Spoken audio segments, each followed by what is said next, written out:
అస్నా తుఫాను ఉభయ తెలుగు రాష్ట్రాల్లో శోకాగ్నులను రగిల్చాయి.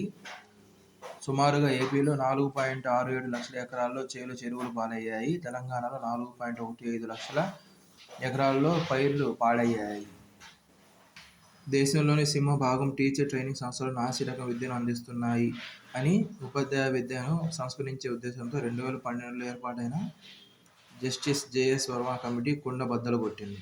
దేశంలో 2025 నాటికి ఏఐ ఆధారిత ఉద్యోగాలు 60% మేర పెరుగుతాయని అంచనా. వచ్చే ఏడాది చివరి నాటికి హైదరాబాద్లో కొత్తగా 50,000 ఏఐ ఉద్యోగాలు అంది వస్తాయంటున్నారు. వీటిని అందిపుచ్చుకోవడానికి తెలంగాణ రాష్ట్రం టీఎయిమ్, Telangana academy for skill and knowledge TASK వంటి కార్యక్రమాల ద్వారా యువతకు శిక్షణ ఇస్తుంది.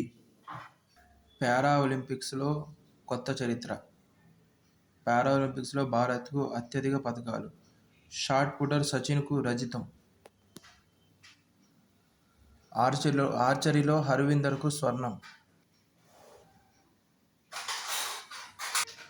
ఆంధ్రప్రదేశ్ రాష్ట్రంలో బంగారం, బాక్సైట్, ఇనుప ఖనిజం గనులు దక్కించుకోవడం కోసం ఎన్ఎండీసీ ప్రయత్నాలు చేస్తుంది. ఈ దిశగా రాష్ట్ర ప్రభుత్వానికి, కేంద్రానికి దరఖాస్తులు చేస్తుంది.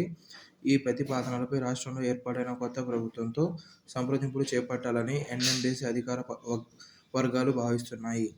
కర్నూలు, అనంతపురం జిల్లాలోని పెరవలి, బేతపల్లి, చిత్తూరు జిల్లాలోని రాజగొల్లపల్లి, నెల్లూరు జిల్లాలోని కోనేటి రాజుపాలెం, కుందం బంగారం బ్లాకులు తనకు కేటాయించాలని రాష్ట్ర ప్రభుత్వానికి కొంతకాలం క్రితం ఎన్ఎండీసీ విజ్ఞప్తి చేసింది.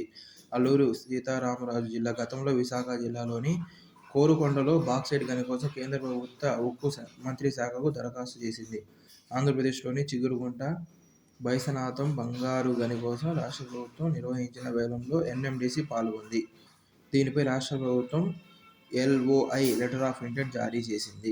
2040 నాటికి నెట్ జీరో కాలుష్య రహిత కార్యకలాపాల లక్ష్యాన్ని సాధించాలని నిర్దేశించుకుంది. ఇందుకోసం కనీసం 100 మెగావాట్ల సౌర, పవన, ఇతర పునరుత్పాదక విద్యుదుత్పత్తి ప్రాజెక్టులు అమలు చేయాలి. అయితే ఎంతో ముందుగానే ఈ సామర్థ్యాన్ని చేరుకోవాలని ఈ సంస్థ ఆశిస్తుంది. అందుకే తెలంగాణలోని పాల్వంచలో 150 ఎకరాల్లో 150 మెగావాట్ల సౌర విద్యుత్ ప్రాజెక్టు చేపట్టనుంది. ఎమ్మెల్యేలు పార్టీ మారితే పింఛన్ రద్దు. హిమాచల్ ప్రదేశ్ కీలక నిర్ణయం. వరద నష్టం అంచనాకు కేంద్ర బృందం.